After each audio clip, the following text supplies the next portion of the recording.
الإمام العارف بالله المحدث أبو يا سيد محمد علوي المالكي الحسني بأن الله يغفر لهم ويرحمهم ويعلي درجاتهم في الجنة وينفعنا بأسرارهم وأنوارهم وعلومهم وبركاتهم في الدين والدنيا والآخرة بسر الفاتحة. أعوذ بالله من الشيطان الرجيم. الرحمن الرحيم الحمد لله رب العالمين الرحمن الرحيم مالك يوم الدين إياك نعبد وإياك نستعين اهدنا الصراط المستقيم صراط الذين أنعمت عليهم غير المغضوب عليهم ولا الضالين آمين. بسم الله الرحمن الرحيم.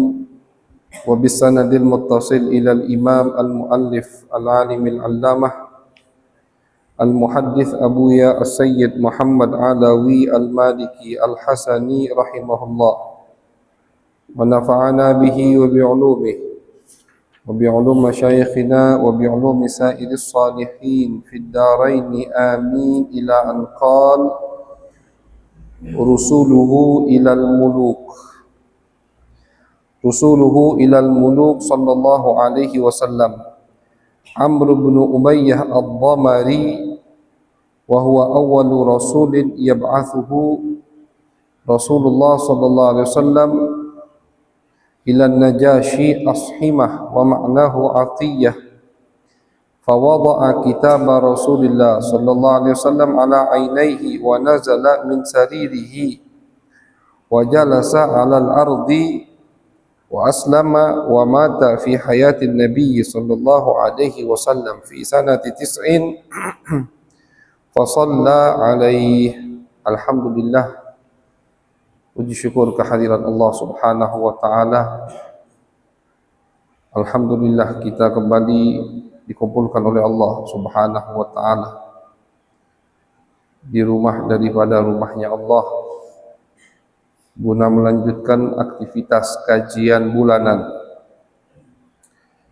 yang dipandu, yang ditemani oleh kitab Ad-Dakhair Al-Muhammadiyah karya Abu Ya Sayyid Muhammad Alawi Al-Maliki Al-Hasani.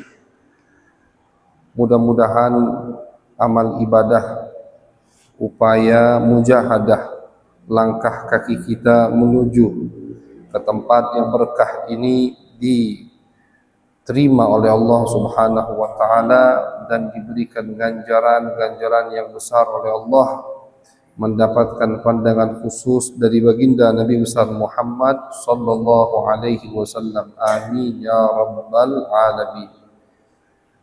Ma'asyiral hadirin jamaah yang dirahmati oleh Allah, alhamdulillah kita berada di bab Abu Ya Sayyid Muhammad akan menyebutkan utusan-utusan baginda Nabi besar Muhammad sallallahu alaihi wasallam kepada raja-raja dunia yang ada di zaman Nabi besar Muhammad sallallahu alaihi wasallam. Jadi Nabi itu beliau pernah, bahkan bukan sekali, beberapa kali beliau mengirim sahabat sebagai utusan untuk mengajak raja-raja yang ada di dunia ini iman, ikut kepada baginda Nabi besar Muhammad sallallahu alaihi wasallam. Kalau kita perhatikan dari sejarah hidup Nabi, dari awal beliau diutus oleh Allah Subhanahu wa taala, Nabi itu sangat giat dalam berdakwah. Giat sekali Nabi dalam berdakwah. Pantang mundur, tak kenal capek. Itu Nabi Muhammad sallallahu alaihi wasallam. Tak kenal capek. Kalau kita pengen dengar lebih banyak daripada cerita bagaimana dakwahnya Nabi besar Muhammad sallallahu alaihi wasallam, boleh kita baca kitab Hayatus Sahabah. Kitab Hayatus Sahabah karya Al-Imam Syekh Muhammad Yusuf Al-Kandahlawi. Di situ beliau di bab pertama menyebutkan babu da'wati Rasulillah ilallahi subhanahu wa ta'ala. Bab bagaimana dakwahnya Nabi besar Muhammad sallallahu alaihi wasallam ke jalan Allah. Beliau akan sebutkan cerita-cerita bagaimana semangat antusias yang begitu luar biasa dari Nabi dalam menyebarkan agama Allah Subhanahu wa taala. Jadi enggak ada orang yang lebih semangat dakwahnya daripada baginda Nabi besar Muhammad sallallahu alaihi wasallam. Enggak ada Nabi yang paling semangat. Bahkan ketika beliau dimusuhi oleh orang-orang musyrikin Makkah, kata Nabi ketika Nabi diajak bicara oleh pamannya Abu Thalib, apa jawab Nabi? Wahai pamanku, walau umpama misalkan aku sendirian yang berdakwah, tidak ada sahabat, tidak ada yang menemaniku, maka aku akan tetap jalankan perintah Allah ini sampai agama ini tersebar atau aku binasa, kata Nabi. Walaupun sendirian, kata Nabi, aku tetap akan jalan. Walaupun tidak ada dirimu Abu Thalib, paman yang selalu melindungi Nabi, aku tetap jalan. Itu Nabi besar Muhammad sallallahu alaihi wasallam. Giat, getol dalam berdakwah. Makanya Nabi itu paling suka, paling senang dengan orang yang berdakwah di jalan Allah. Dakwah di jalan Allah itu artinya mengajak orang lain ke jalan Allah, ke jalan yang lebih baik. Dan ini kalau kita pahami, oh cuman tugas para ustadz, para kiai, para ulama, salah. Dakwah ini tugas semua umat. Kuntum khaira ummatin ukhrijat linnas ta'muruna bil ma'ruf wa tanhauna 'anil munkar. Kalian sebaik-baiknya umat yang pernah Allah ciptakan. Karena apa? Karena kalian amar ma'ruf nahi munkar. Dakwah itu. Maka yang Umar bin Khattab ketika mendengar ayat ini, beliau katakan kepada murid-muridnya, kalau kalian ingin mendapatkan khairiyah tersebut yang Allah sebutkan, kalian sebaik-baiknya umat, maka harus amalkan dong. Setelah ayat itu Allah menyebutkan apa? Kalian sebaik-baiknya umat, Allah enggak stop di situ, dilanjut. Sebaik-baiknya umat ta'muruna bil ma'rufi wa tanhauna 'anil munkar. Mengajak orang berbuat baik dan mencegah orang berbuat kemungkaran. Tentunya dengan kemampuan, dengan batasan yang Allah berikan kepada kita. Kadang orang itu dakwahnya hanya bisa di tengah keluarganya, alhamdulillah. Dakwah itu enggak harus keluar ke pelosok atau di masjid. Di rumah kita dakwah bisa. Ketika istri atau anak ada yang malas sholat, malas ibadah, kita ajak, kita nasihati, itulah dakwah. Ketika duduk sama teman tadi nggak sholat, teman tadi nggak jumatan, teman tadi nggak puasa, kita ajak, kita nasihati, kita ngobrol, itu dakwah, ma'asyiral hadirin. Bahkan terkadang dakwah itu bisa dengan tanpa omongan, dengan tingkah laku kita yang benar, itu juga termasuk dakwah. Kita jaga akhlak kita jaga muamalah kita. Baik ke tetangga tadi jahat misalkan, kita berbuat baik, balas dengan kebaikan, itu dakwah. Jadi makna dakwah itu sangat luas, jangan kita persempit. Makanya semua bisa untuk berdakwah di jalan Allah. Dan orang yang berdakwah di jalan Allah adalah orang yang amalan yang paling dicintai oleh baginda Nabi besar Muhammad sallallahu alaihi wasallam. Karena itulah yang paling Nabi itu, kalau kita baca Al-Quran, kita akan tahu apa yang diinginkan oleh Nabi Muhammad SAW. Kita baca Al-Quran, kita tadabburi Al-Quran dari awal sampai akhir. Akan kita hasilkan bahwasannya yang paling diinginkan oleh Nabi itu bukan surga, bukan. Apa yang paling diinginkan oleh Nabi? Umatnya semua masuk Islam. Itu yang diinginkan oleh Nabi. Makanya Allah Subhanahu wa taala ketika melihat itu, Allah katakan, allaka bakhi'un nafsaka alla yakunu mu'minin. Kata Allah, jangan-jangan kamu itu sumpah wahai Muhammad galau ketika mereka tidak mau beriman. Allah katakan faminhum syaqiyyu wa sa'id, dari mereka ada yang celaka dengan tidak iman kepadamu, ada yang bahagia dengan iman. Begitulah dunia atau alam yang aku ciptakan. Nabi pengennya semua masuk Islam, itu pengennya Nabi. Pengennya Nabi nggak ada yang masuk neraka, itu keinginan Nabi Muhammad. Oleh karena itu kata ulama, ketika kita melanjutkan, kita membuktikan apa yang diinginkan oleh Nabi, apa yang diinginkan oleh Nabi, banyak yang selamat dari api neraka, maka itulah yang paling disukai oleh Nabi Muhammad SAW. Kita ajak satu. Makanya Nabi dalam hadis lain mengatakan kepada Al-Imam Ali bin Abi Thalib, apa kata Nabi ketika Imam Ali ingin mengalahkan pasukan Yahudi di Khaybar? Kata Nabi, wahai Ali, la an yahdiyallahu bika rajulan wahidan khairun laka min humurin na'am. Wahai Ali, kata Nabi, satu orang saja, satu orang kau jadi penyebab orang itu bisa sholat, orang itu jadi puasa, orang itu dapat hidayat. Satu, tidak usah mikir 1.000, 100.000, satu aja. Itu kata Nabi lebih baik daripada dunia dan seisinya. Lebih baik dari dunia dan seisinya. Satu aja kata Nabi. Nah, makanya makin banyak seorang hamba mengajak orang lain ke jalan Allah, menjadikan orang lain orang yang lebih baik, lebih taat kepada Allah dengan fasilitas, dengan apa yang Allah berikan kepada kita, maka makin kita dekat, makin kita dicintai oleh baginda Nabi besar Muhammad sallallahu alaihi wasallam. Semua itu punya bagian yang Allah berikan. Kita pikirkan, itulah insyaallah apa yang Allah berikan.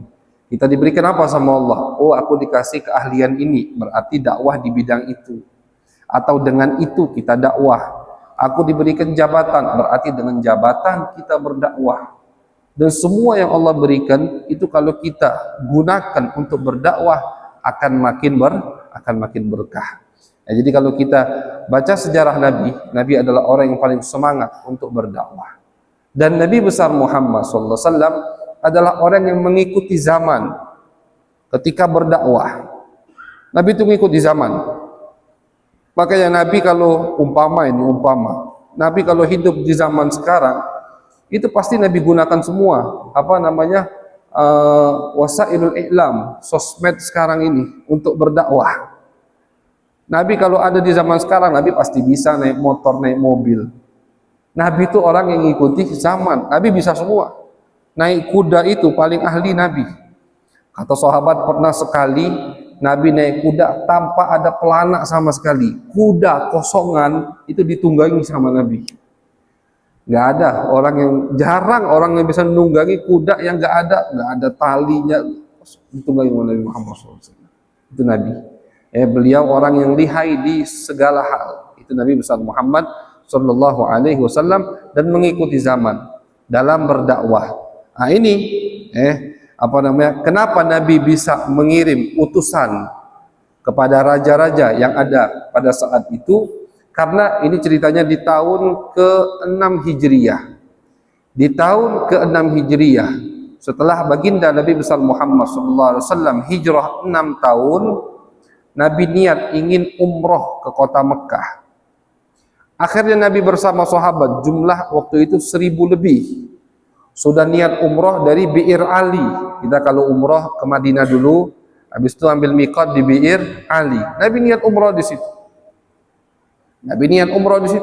Udah pakai kain ihram, niat 1.000 lebih sahabat yang ikut. Akhirnya ketika sampai di tempat yang bernama Hudaybiyah. Hudaybiyah itu sekarang juga tempat ngambil miqat kalau kita sudah ada di Mekah untuk umroh. Kita kalau udah tinggal di Mekah atau udah nginap di Mekah, jamaah umroh kedua, kalau tidak ke Tan'im, ke Hudaybiyah atau ke Dzul Hulaifah, kan begitu, tiga tempat. Kenapa ada sejarah ngambil niat ihram umroh di Hudaybiyah? Nama tempat Hudaybiyah itu karena Nabi pernah ngambil niat ihram di situ, atau Nabi berkemah di situ. Dicegat sama orang musyrikin Mekah, tidak boleh masuk kota Mekah. Nabi udah umroh, udah niat ini. Akhirnya walhasil singkat cerita, ya, Nabi besar Muhammad damai dengan mereka, dengan orang musyrikin Mekah, yang mengadakan perdamaian suluh. Salah satu perdamaiannya, tidak ada peperangan antara mereka dengan Nabi selama 10 tahun. Nabi tidak boleh memerangi mereka, mereka juga tidak boleh memerangi Nabi selama 10 tahun. Artinya kalau mereka ada dari sahabat ketemu dengan orang Mekah musyrik di tengah jalan, nggak boleh saling senggol, nggak boleh saling ganggu, lagi genjatan senjata ini selama 10 tahun. Diterima sama Nabi besar Muhammad SAW syarat tersebut. Ketika diterima sama Nabi, nah ini Nabi itu orang yang mengikuti zaman dan menggunakan momentum yang Allah berikan. Tidak disia-siakan sama Nabi. Ada momen ini bagus nih, momentum ini bagus, pas untuk dakwah, dipakai untuk dakwah. 10 tahun kata Nabi, kita tidak ada genjatan senjata dengan musyrikin Mekah, karena memang yang musuhan atau yang banyak merangi Nabi itu kan orang Mekah. Nabi itu kan urusannya sama orang Mekah. Makanya ketika Mekah berhasil disucikan sama Nabi, nggak lama Nabi meninggal, kan begitu. Nggak lama, nggak sampai 3 tahun Nabi meninggal. Akhirnya Nabi gunakan kesempatan tersebut untuk berdakwah di jalan Allah. Nabi kemana? Nabi siapkan utusan-utusan dengan surat yang udah Nabi tulis untuk kemana? Untuk ke raja-raja yang ada di dunia, yang ada di zaman Nabi besar Muhammad SAW. Kata Nabi, ini kesempatan untuk kita dakwah, untuk menyebarkan Islam ke negeri sebelah, ke raja sebelah, ke raja-raja besar, semua dikirim sama Nabi Muhammad. Akhirnya kata sahabat, ya Rasulullah, mereka para raja ini ya Rasulullah tidak menerima surat yang tidak ada stempelnya, nggak ada capnya. Ya, jadi nggak ada cap ya. Sekarang kan kalau surat-surat resmi harus ada cap. Apa itu yayasan atau apa kan ada cap harus. Itu dari dulu. Kata mereka, ya Rasulullah, ini usulan Nabi, usulan sahabat kepada Nabi. Ya Rasulullah, mereka nggak nerima kecuali yang ada stempelnya. Nabi orang yang ngikuti zaman. Kata Nabi, kalau begitu kita buat stempel. Dibuat sama Nabi stempel. Apa stempelnya ya Rasulullah? Buat Muhammad Rasulullah. Stempelnya itu Muhammad Rasulullah dan berbentuk cincin. Bentuknya cincin. Jadi dipakai sama Nabi. Cincinnya tentu nggak ada matanya, nggak ada batunya. Cincin dari perak semua, diukir di tengah-tengahnya barisan pertama Allah, bawahnya Rasul, bawahnya lagi Muhammad. Kalau dibaca dari bawah, Muhammad Rasulullah, Muhammad utusan Allah. Cincin itu dipakai sama Nabi. Dan kalau waktunya ngecap, Nabi cap gitu kan. Dan mukjizatnya cincin itu, ketika dibaca dari depan bisa dibaca Muhammad Rasulullah, pas distempelkan nggak kebalik. Kita kan kalau stempel itu kan cap itu harus kebalik biar pas dicap bisa dibaca kan begitu. Kalau mukjizat cincin Nabi enggak, dibaca bisa cincinnya, pas distempel juga nggak kebalik, bisa dibaca. Itu mukjizat stempel atau cincin baginda Nabi besar Muhammad SAW. Jadi kata sahabat, harus ada cap ya Rasulullah. Nabi ngikuti zaman. Nabi nggak ngomong, nggak perlu, kita nggak usah ikut-ikutan zaman. Enggak, Nabi ikuti zaman. Makanya dalam berdakwah, masyaallah hadirin, kita harus mengikuti zaman. Jangan jadi jumud, vakum. Pokoknya nggak ada di zaman Nabi, nggak boleh. Nah, itu orang yang itu orang yang mau hidup cuman di zaman Nabi berarti. Yang nggak ada di zaman Nabi nggak boleh. Tidak seperti itu. Ada kaidah-kaidahnya, ada aturan-aturannya. Selagi tujuannya baik dan tidak melanggar perintah syariat, maka diperbolehkan oleh syariat. Al-wasail fi hukmil al-wasail fi hukmil maqasid. Perantara itu hukumnya apa? Tujuannya. Kalau tujuannya baik, tujuannya bagus, tujuannya benar, dan perantara tersebut tidak melanggar perintah syariat, maka diperbolehkan. Tetap kandungannya, tetap syaratnya nggak boleh melanggar perintah syariat begitu. Buat stempel, buat cap, tidak masalah. Maka dibuat sama Nabi besar Muhammad sallallahu alaihi wasallam, dan Nabi siapkan beberapa sahabat untuk Nabi utus di hari yang sama. Jadi di hari yang sama Nabi mengutus beberapa sahabat ke raja-raja yang berbeda. Nabi nggak mikirkan oh mereka terima atau tidak, nggak mikirkan. Yang penting tugas Nabi adalah dakwah. Jadi raja pun didakwai sama Nabi Muhammad. Raja-raja pun diajak untuk masuk Islam oleh baginda Nabi besar Muhammad. Mau mereka terima atau tidak itu bukan urusan Nabi. Jadi kalau kita dakwah itu jangan mikir nanti mereka mau ikut atau tidak, itu bukan urusan kita. Kalau Nabi saja Allah katakan kepada beliau, in alaika illal balagh, tugasmu wahai Muhammad hanya menyampaikan. Tugasmu hanya menyampaikan. Kalau Nabi tugasnya hanya menyampaikan, apalagi kita. Jadi jangan nuntut hasil dari dakwah, itu nggak boleh. Wah, aku udah dakwah sekian tahun, nggak ada yang ikut, itu bukan urusan kita. Urusan Allah. Nabi aja begitu, apalagi kita. Nah, jadi hasil itu urusan Allah, bukan urusan kita. Nabi kirim utusan ke raja, mereka mau ikut nggak ikut, urusan mereka, kata Nabi. Maka sahabat termasuk yang Nabi kirim disebutkan oleh Abu Ya di sini adalah Amr bin Umayyah Ad-Damari atau Ad-Damri. Wa huwa awwalur rasul, pertama kali utusan yang dikirim oleh Nabi adalah sahabat yang bernama Amr. Kepada siapa Nabi kirim beliau? Ilan Najasyi, kepada Raja Najasyi. Raja Najasyi ini raja yang menguasai negeri Afrika atau Ethiopia. Maka lakopnya, julukannya Najasyi, bukan namanya Najasyi. Jadi Najasyi itu julukan atau lakop, gelar untuk seorang raja yang ada di negeri Ethiopia atau Afrika. Seperti misalkan Raja Mesir itu Fir'aun. Fir'aun itu bukan namanya Fir'aun. Fir'aun Nabi Musa yang kita baca sering di Al-Quran, itu bukan namanya Fir'aun.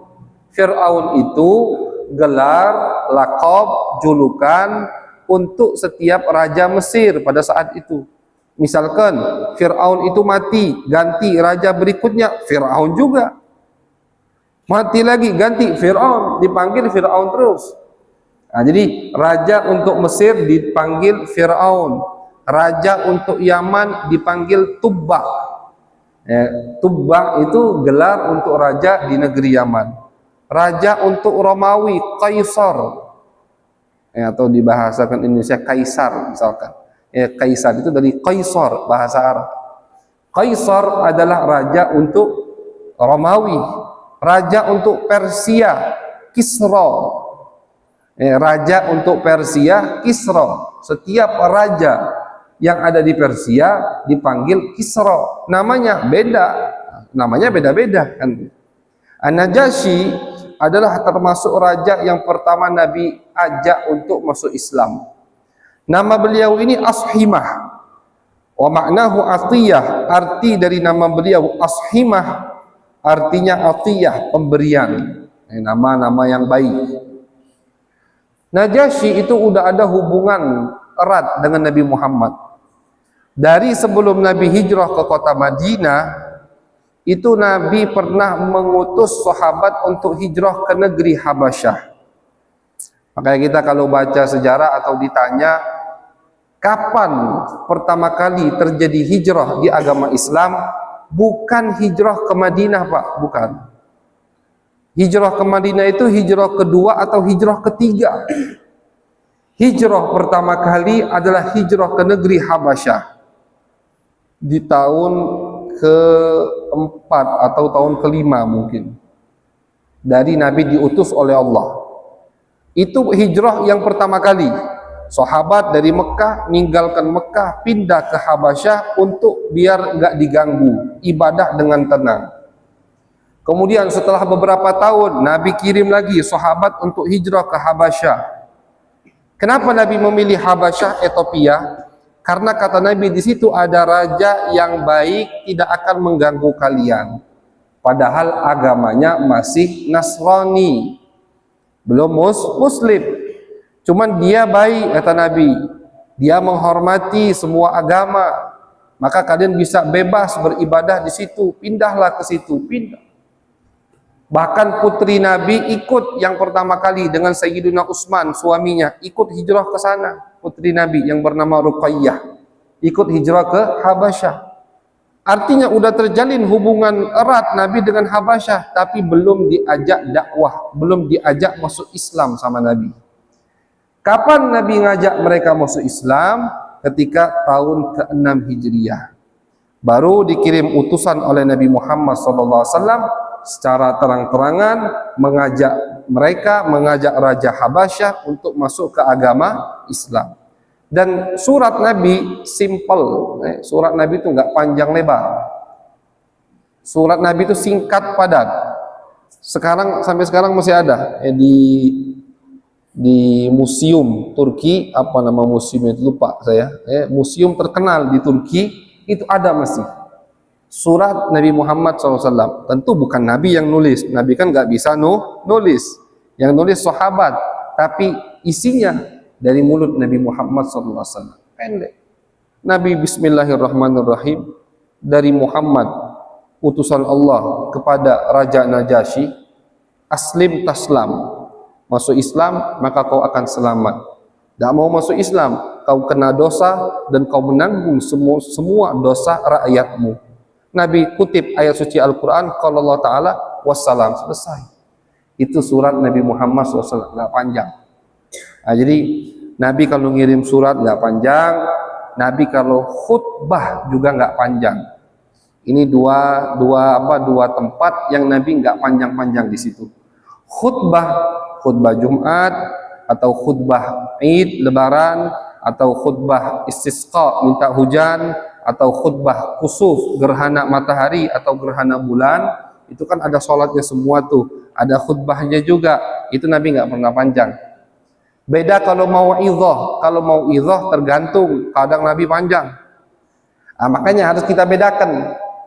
Zaman sekarang ini sangat disayangkan banyak khotib nggak bisa bedakan.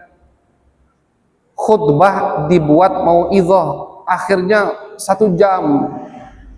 Khutbah dibuat kajian kayak majelis taklim, itu salah Pak. Kita tidak boleh kita katakan itu haram. Enggak haram karena enggak ada larangan dari Nabi. Cuman apakah itu sunnah Nabi? Bukan, salah. Khutbah itu singkat padat. Khutbah itu wasiat bittaqwa. Sudah cukup. Bahkan dalam hadis Nabi Muhammad mengatakan min fiqhir rajuli, termasuk menunjukkan orang itu paham agama, kisaru khutbatihi wa tulu salatihi, khutbahnya pendek, salatnya panjang. Itu termasuk ini kata Nabi ya, bukan kata saya, bukan kata Al-Fakir, bukan, ini kata Nabi. Kata Nabi menunjukkan orang itu paham agama, khutbahnya pendek, salatnya panjang. Bahkan Nabi mengatakan kepada sahabat, akan datang satu zaman, kata Nabi, itu zaman akhir zaman, kata Nabi. Umat di zaman tersebut khutbahnya panjang-panjang tapi salatnya pendek-pendek. Panjang hadis ini hanya sepotong yang saya sebutkan. Jadi khutbah itu Pak, jangan panjang-panjang. Kalau mau mengikuti khutbah ala Nabi Muhammad SAW. Nggak ada, Nabi khutbah panjang nggak ada. Khutbah nikah, lihat, ketika khutbah nikah, Nabi yang khutbah pendek. Kalau mau idhah, ceramah agama, tablik akbar, itu mau 1 jam, mau 2 jam, terserah di situ. Majelis taklim, bebas. Tapi kalau khutbah, tidak, beda. Khutbah itu pendek, singkat, padat. Bahkan tadi Nabi katakan termasuk orang itu paham agama, khutbahnya pendek, sholatnya panjang. Kadang sekarang khutbah 1/2 jam, akhirnya yang hadir tidur semua. Keluar dari masjid nggak ingat lagi udah khotibnya ngomong apa, nggak ingat lagi. Jadi bukan begitu, bukan begitu sunnah Nabi besar Muhammad SAW. Tentu yang mau membenahi dibenahi, yang nggak mau ya udah. Ini kan bukan kewajiban, cuman anjuran atau biar masjid kita ala Nabi besar Muhammad sallallahu alaihi wasallam ketika sholat Jumat begitu. Nah, jadi Nabi nggak pernah panjang-panjang, ngirim surat pendek, singkat, padat. Nabi kirim surat. Ketika sahabat Amr bin Umayyah Ad-Damari membawa surat tersebut kepada Raja Najasyi, fawada'a kitab Rasulullah ala ainih, beliau letakkan kitab surat Nabi tadi di depan kepala beliau, diletakkan di atas kepala beliau. Wa nazala min sariri, beliau turun dari singgasana beliau. Wa jalasa 'alal ardi, beliau duduk di tanah di bawah. Ini surat dari Nabi. Wa aslama, dan beliau masuk Islam karena beliau Nasrani. Nasrani itu agama yang mengikuti kitab Injil, nabinya Nabi Isa. Mereka ini orang yang paling cepat masuk Islam. Yahudi dan Nasrani selagi tidak ada kedengkian, keirian, penyakit sombong di dalam hati mereka, maka mereka pasti orang yang pertama kali masuk Islam. Beda dengan musyrikin, beda dengan majusi, penyembah berhala, penyembah api, itu orang yang paling istilahnya susah untuk iman kepada Nabi. Tapi kalau Nasrani dan Yahudi, di kitab suci mereka sifat Nabi itu udah jelas. Udah jelas. Sifat bahkan seperti yang kita ceritakan semalam, ketika Abu Thalib membawa Nabi, umur Nabi 12 tahun, dibawa ke Syam, negeri Syam untuk berdagang. Baru nyampe Yordania. Yordania atau dengan bahasa Arabnya Urdun, Yordania. Di situ ada pohon sampai sekarang masih ada. Diriwayatkan Nabi pernah bernaung di bawah pohon tersebut. Sampai sekarang masih ada. Jadi umpama ada yang Allah berikan rezeki bisa ke Yordania, maka cari pohon itu. Di situ Nabi pernah bernaung di situ. Nabi lagi istirahat di situ, lewat pendeta Yahudi. Melihat ada anak kecil umur 12 tahun lagi bernaung di pohon itu. Kata pendeta Yahudi ini, siapa walinya ini? Siapa wali anak ini? Abu Thalib berdiri, aku walinya. Kata pendeta Yahudi, apa hubunganmu dengannya? Kau itu siapanya anak ini? Anak Abu. Kata Abu Thalib, aku bapaknya. Kadzabta, bohong, kau bukan bapaknya. Ini orang baru ketemu Nabi. Nggak tahu. Kadzabta, bohong, kau bukan bapaknya. Tidak mungkin bapak anak ini masih hidup. Tidak mungkin bapak anak ini masih hidup. Karena di Taurat Allah ceritakan bahwasanya Nabi akhir zaman lahir dalam keadaan yatim, tidak punya bapak. Jadi sifat Nabi sangat detail, jelas. Bahkan beliau lahir dalam keadaan yatim pun itu Allah ceritakan di dalam Al-Qur'an, di dalam Taurat dan Injil. Makanya orang yang sebelum Islam agamanya Yahudi, Nasrani atau Yahudi, Taurat, Injil, itu mereka orang yang paling cepat masuk ke agama Islam selagi tidak ada iri, dengki, dan sombong pada diri mereka. Mereka pasti orang yang pertama kali masuk Islam. Bahkan mereka itu cukup dengan melihat Nabi Muhammad. Abdullah bin Salam, ulama Yahudi terkenal di kota Madinah. Ketika Nabi Muhammad hijrah ke Madinah, kata Abdullah, aku nggak perlu dengerin omongannya, aku pengen lihat mukanya aja. Lihat, falammastabantuhu araftu anna wajhahu laisa biwajhin kadzdzab. Kata Abdullah, ketika aku melihat mukanya, aku pasati, udah aku yakin ini bukan muka pembohong, ini Nabi akhir zaman. Hanya dengan melihat mukanya mereka bisa iman kepada baginda Nabi besar Muhammad sallallahu alaihi wasallam, karena memang di Taurat dan Injil detail sekali Allah ceritakan kepada mereka tentang baginda Nabi besar Muhammad sallallahu alaihi wasallam. Makanya kalau ditanya ada enggak Yahudi atau Nasrani yang masih garis lurus, masih murni, tidak mengikuti, tidak melenceng dari syariat Nabi Musa dan Isa, jawabannya enggak ada. Tidak ada di muka bumi ini Yahudi atau Nasrani yang masih murni mengikuti ajaran Nabi Musa dan Isa. Semua Yahudi dan Nasrani yang tersisa dari diutusnya Nabi Muhammad, Nabi dakwah kepada mereka, mereka tidak mau iman, berarti semua itu melenceng dari Taurat dan Injil. Gak ada. Kita jangan tertipu dengan orang-orang yang mengatakan toleransi, tapi akhirnya kebablasan. Toleransi ada di dalam agama. Yang mengajarkan toleransi Nabi besar Muhammad sallallahu alaihi wasallam. Tapi bedakan, bahkan Allah di Al-Quran mengajarkan toleransi, tapi bedakan toleransi dan rasa cinta. Bedakan toleransi dan berlebihan, sehingga kayak menjatuhkan agama Islam untuk toleransi kepada agama selain Islam. Itu nggak boleh. Makanya nggak ada Yahudi dan Nasrani yang masih lurus, nggak ada. Karena kalau mereka murni mengikuti ajaran Nabi Musa dan Isa, mereka akan iman kepada Nabi. Gak iman kepada Nabi berarti mereka menentang Taurat dan Injil. Maksiat udah, tidak mengamalkan isi Taurat dan Injil. Oleh karena itu, Raja Najasyi, raja dulu itu orangnya alim-alim. Raja Najasyi, Raja Kaisar, Romawi, Raja Yaman, waktu itu Nasrani juga Raja Yaman. Itu mereka alim semua, hafal Injil. Najasyi ketika melihat surat Nabi Muhammad, dan di situ ada sahabat-sahabat yang hijrah dari dulu sampai waktu itu masih di sana mereka. Najasyi meminta mereka membacakan ayat suci Al-Quran. Najasyi bertanya kepada mereka tentang Nabi Isa, menurut agama kalian? Dijawab sama sahabat dengan ayat Al-Quran. Najasyi bertanya kepada mereka tentang Siti Maryam, ibu Nabi Isa. Dijawab pakai Al-Quran. Najasyi menangis. Kata Najasyi, demi Allah gak ada beda. Satu garis pun gak beda dengan Injil. Sama jawabannya. Makanya Najasyi iman langsung kepada baginda Nabi besar Muhammad sallallahu alaihi wasallam.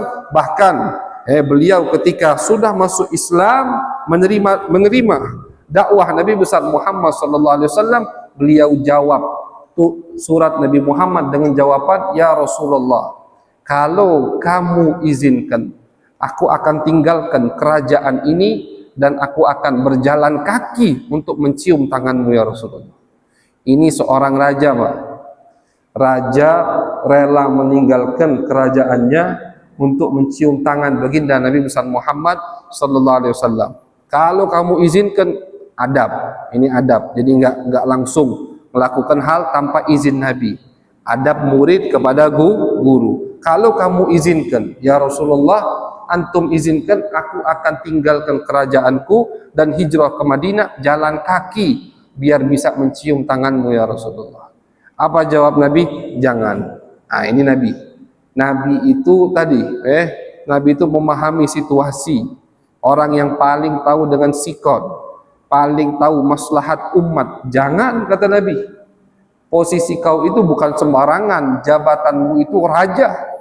Raja kalau meninggalkan negerinya, kacau balau negerinya. Kata Nabi, diamnya kamu di posisimu wahai Najasyi lebih baik, maka tidak usah datang. Najasyi enggak ketemu Nabi. Makanya beliau bukan sahabat. Padahal Islamnya di zaman Nabi. Beliau bukan sahabat. Bahkan beliau menislamkan sahabat.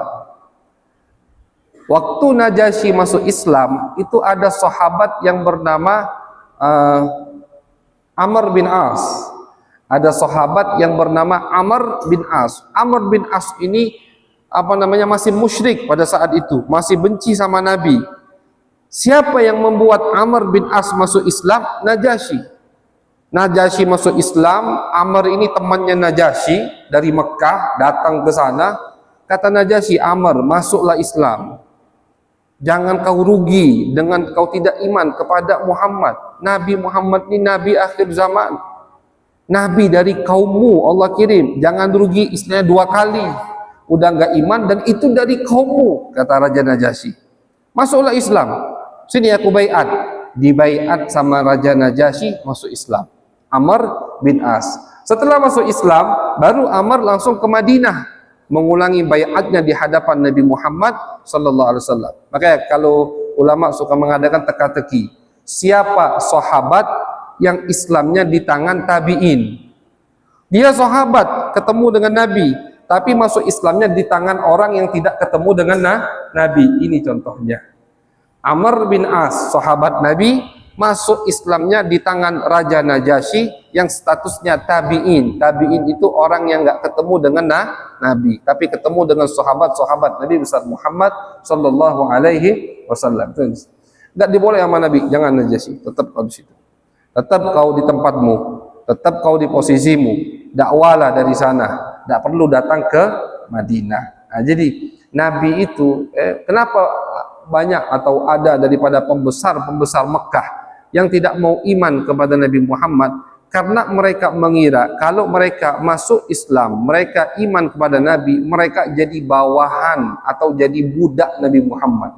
Itu doktrin yang mereka miliki. Padahal Nabi setiap ada yang masuk Islam, baca sejarah semua yang masuk Islam, statusnya pemimpin dilanjutkan sama Nabi. Ada masuk Islam, dia pemimpin kabilahnya, tetap jadi pemimpin. Enggak dicabut kau jabatan, diambil sama Nabi jabatannya, diberikan kepada orang yang Nabi pilih, tidak. Semua sahabat yang masuk Islam sebelum Islam memiliki keahlian atau ada jabatan dilanjutkan sama Nabi. Khalid bin Walid, sahabat terkenal, Khalid bin Walid, panglima perang Nabi Muhammad, Saifullah, pedangnya Allah kata Nabi. Khalid bin Walid itu panglima perang orang Mekah. Setiap orang Mekah perang pasti panglima perangnya Khalid bin Walid. Ketika Khalid bin Walid masuk Islam, langsung jadi panglima perang Nabi Muhammad. Enggak Nabi hukum Khalid, kau itu dulu pernah merangi aku di Uhud misalkan, kau banyak bunuh sahabat, sekarang jabatanmu kau tidak punya jabatan di agama Islam. Jadi orang dilihat keahliannya, oh ahli di medan pertempuran, dijadikan panglima sama Nabi. Bahkan ketika beliau baru masuk Islam, ada peperangan, Nabi kirim Khalid sebagai panglima. Di bawah Khalid bin Walid ada Abu Bakar, ada Umar, ada Utsman, sahabat-sahabat yang lebih mulia, sahabat-sahabat yang masuk Islam lebih dulu dari Khalid. Tapi ketika di medan pertempuran, itu tempatnya Khalid untuk jadi pemimpin, ditunjuk sama Nabi Muhammad SAW. Jadi pemimpin itu harus punya keahlian. Memang potensinya untuk jadi pemimpin di bidang itu dijadikan sama Nabi Muhammad SAW. Najasyi masuk Islam, raja, tetap jadi raja. Sampai akhirnya beliau meninggal di masa hidupnya Nabi di tahun 9 Hijriah. Najasyi meninggal di tahun 9 Hijriah. Najasyi tahun 9 meninggal. Nabi kumpulkan sahabat. Habis Nabi kumpulkan sahabat, kata Nabi, matal yaum rajulun salihun. Kata Nabi, wa fi riwayat malikun salihun. Kata Nabi, hari ini meninggal laki-laki raja yang soleh. Padahal Nabi di Madinah, Najasyi di Afrika, di Ethiopia, dapat kabar dari Allah. Kata Nabi, hari ini dia meninggal. Ayo kita sholati jenazah. Sholat jenazah gaib. Ini pertama kali ada sholat jenazah gaib. Dalilnya mana? Ini dalilnya.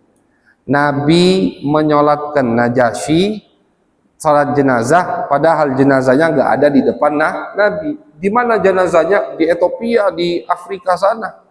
Nabi di Madinah, Nabi salat.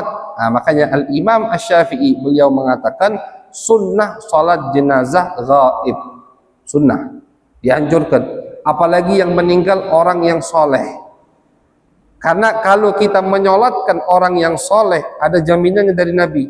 Yang menyolatkan orang yang soleh, kata Nabi, yang disolatkan dosanya diampuni, yang menyolatkan juga dosanya diampuni. Jadi jangan pas kita ngerasa pas sholat jenazah itu cuman yang disolatkan dosanya diampuni. Kita juga yang nyolatkan orang soleh meninggal, kita solatkan, kita hadir, dosa kita juga diampuni. Kata Nabi begitu. Makanya sunnah sholat jenazah gaib, tapi tentu dengan syarat. Syarat apa? Jenazahnya ada di luar kota, bukan di desa sebelah. Ada jenazah misalkan di Kayu Besi, kita sholat gaib di sini nggak boleh, atau di Bakam nggak boleh, di Pangkal nggak boleh, harus di luar kota, beda kota. Itu syaratnya. Dan harus jenazah tadi sudah sah untuk disolatkan di sana. Kapan jenazah sah atau boleh untuk disolatkan? Ketika sudah dimandikan. Jadi tanya dulu, dimandikan belum jenazahnya? Oh sudah, baru boleh kita solatkan. belum dimandikan, yang di sana aja belum boleh nyolatkan, apalagi kita. Itu syaratnya. Jadi harus jenazahnya di luar kota dan jenazahnya sudah dimandikan sehingga boleh untuk disolatkan. Itu sunnah. Dalilnya ini, Nabi menyolatkan Raja Najasyi ketika beliau meninggal dunia. Kemudian termasuk yang dikirim oleh Nabi besar Muhammad SAW, Dihyah ibnu Khalifat al-Kalbi, sahabat yang bernama Dihyah. Dihyah ini, Dihyah terkenal sahabat yang sangat tampan, ganteng, sahabat Dihyah, sehingga malaikat Jibril itu suka menyerupai Dihyah ketika ingin bertemu dengan Nabi. Malaikat Jibril. Kenapa malaikat Jibril suka menyerupai Dihyah? Karena Dihyah ini memiliki muka yang tampan. Jadi sahabat itu kadang dari masjid melihat Dihyah lagi sama Nabi, keluar di tengah jalan ada Dihyah lagi. Kok ada dua Dihyah? Ternyata yang di masjid adalah malaikat Jibril. Jadi Jibril sering menyerupai Dihyah untuk ketemu dengan Nabi. Karena malaikat di ilmu tauhid disebutkan malaikat itu bisa berubah-berubah. Itu kan? Malaikat bisa berubah bentuk malaikat, tapi bentuk yang bagus-bagus, yang indah-indah. Itu bentuk yang dirubai oleh malaikat, bukan bentuk-bentuk yang serem, ya. Bentuk-bentuk yang indah. Memang mereka bisa begitu. Dan Jibril tidak pernah bertemu dengan Nabi dengan wujud aslinya kecuali 2 kali. Cuma 2 kali. Jibril bertemu dengan Nabi dengan wujud aslinya yang memiliki 600 sayap, yang mana satu sayapnya itu bisa menutupi setengah bumi. Jibril itu makhluk yang besar. Setengah sayap Jibril itu nutupi setengah bumi. Kalau 2 sayap dikibarkan, bumi ini yang dari siang jadi malam. Bayangkan masih sisa 598 sayap lagi. Makhluk yang begitu besar, Jibril, pemimpin malaikat Jibril. Ar-Ruhul Amin, Ruhul Kudus, itu Jibril. Nah, Jibril ini ketemu dengan Nabi dalam bentuk aslinya cuma 2 kali. Kapan? Yang pertama ketika pertama kali melantik Nabi Muhammad SAW. Ketika Nabi pertama kali dilantik, itu Jibril dalam wujud aslinya. Makanya Nabi kaget kan, melihat makhluk yang begitu besar. Beliau belum kenal dengan Jibril. Itu yang pertama. Kemudian yang kedua, ketika Isra Mi'raj. Ketika Jibril menemani Nabi untuk Isra Mi'raj, naik ke langit pertama, 2, 3, sampai Sidratul Muntaha, itu Jibril dalam wujud aslinya. Selain 2 itu, tidak. Jibril menyerupai manusia, kadang menyerupai orang asing, kadang menyerupai Dihyah al-Kalbi, sahabat yang ganteng yang suka diserupai, disamari oleh Jibril mukanya. Dihyah al-Kalbi Nabi kirim ila malikir Rum Kaisar, ke raja Romawi Kaisar, wa huwa Hirakal, namanya Hirakal. Fathabatat indahu nubuwatun Nabi.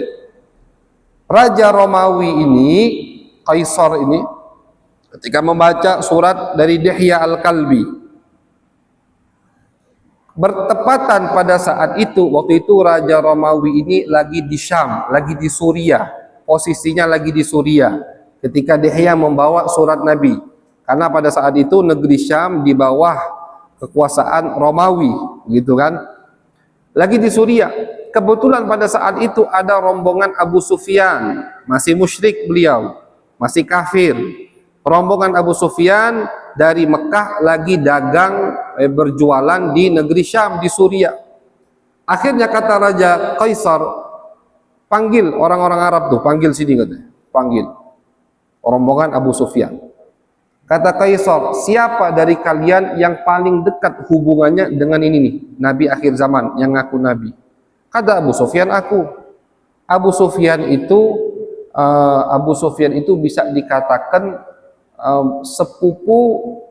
anak sepupu Nabi Muhammad SAW. Apa bahasanya? Sepupu kalau 2 kali. Sepupu 2 kali. Itu Abu Sufyan. Karena mereka sama-sama dari Abdu Manaf. Dari Abdu Manaf. Sama ketemunya di Abdu Manaf. Dekat sama Nabi. Kata Abu Sufyan, aku yang paling dekat sama itu Muhammad yang ngaku nabi. Dipanggil sama Raja Najasyi.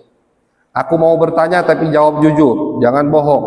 Kata Raja Kaisar, silahkan tanyakan, kata Abu Sufyan. Ditanya bagaimana nasabnya, ditanya bagaimana orangnya. Abu Sufyan tidak bisa bohong. Padahal kata Abu Sufyan, seharusnya aku tuh bohong, tapi lidahku, mulutku tidak bisa bohong. Ketika ditanya sama Raja Kaisar, jawab dengan jawaban yang jujur. Ditanya nasabnya, oh dia dari nasab yang mulia. Ditanya akhlaknya, bagaimana sifatnya, akhlaknya mulia. Apa yang dia perintahkan, perintahkan yang baik-baik. Iman kepada Allah, sholat, tak boleh zina, tak boleh mencuri, tak boleh zalim. Bagaimana peperangan kalian dengannya? Kata Abu Sufyan, sekali dia menang, sekali kami menang. Siapa yang paling banyak mengikutinya? Jawab Abu Sufyan, yang paling banyak mengikutinya orang-orang yang lemah, orang bawahan, bukan pembesar Mekah. Kata Raja Kaisar, demi Allah itu dia ini betul Nabi akhir zaman. Jadi Raja Kaisar pun tahu langsung, ini Nabi akhir zaman. Pengikutnya banyak orang lemah, itulah pengikut Nabi. Itulah pengikut para anbiya. Kebanyakan orang-orang yang lemah. Gak pernah bohong. Kalau dia sama manusia aja gak pernah bohong, apalagi mau bohong bawa Allah. Apa yang dia ajak? Yang dia ajak sabar begini, itulah ajaran semua nabi. Apa kata Raja Kaisar? Kata Raja Kaisar, kalau benar apa yang kau ucapkan, maka kerajaannya akan sampai ke tempatku ini. Kekuasaannya akan sampai ke tempatku ini. Dia akan merebut, akan mengambil apa yang aku miliki sekarang ini, Syam. Betul. Di zaman Sayyidina Abu Bakar As-Siddiq, Nabi meninggal, sahabat berhasil merebut negeri Syam. Mau iman Kaisar, udah pengen iman nih. Ini Nabi benar kan? Cuman lebih cinta sama kerajaan dan dunianya. Ini taufik hidayah dari Allah. Kalau Raja Najasyi nggak mikirin kerajaannya, siap iman, siap ikut Nabi. Kalau ini mikirin kerajaannya, dia nggak mau iman, takut nanti banyak pengikutnya yang marah dan dia diturunkan dari jabatan raja. Akhirnya dia lebih memilih kerajaannya daripada iman kepada baginda Nabi besar Muhammad sallallahu alaihi wasallam. Itu Raja Romawi. Akhirnya dia balas surat Nabi dengan balasan yang lembut. Dia berikan hadiah-hadiah kepada Nabi Muhammad sallallahu alaihi wasallam, tapi dia tidak masuk Islam. Meninggal dalam keadaan Nasrani, kafir, tidak iman kepada baginda Nabi besar Muhammad SAW. Sama-sama raja, cuman yang ini dapat hidayat, yang ini nggak dapat hidayat. Makanya hidayat itu nggak bisa milih-milih tempat, nggak bisa milih-milih tempat. Sama-sama raja, nggak dapat hidayat ini, yang ini dapat hidayat. Makanya minta sama Allah untuk selalu diberikan hidayat. Mudah-mudahan kita semua yang hadir diberikan oleh Allah hidayah, diberikan taufik oleh Allah Subhanahu wa taala, sehingga kita bisa mengikuti semua ajaran baginda Nabi besar Muhammad sallallahu alaihi wasallam fi khairin wa lutfin wa afiyah. Amin ya rabbal alamin. Wa sallallahu ala sayyidina Muhammadin wa ala alihi wa sahbihi wa baraka wa sallam. Walhamdulillahi rabbil alamin.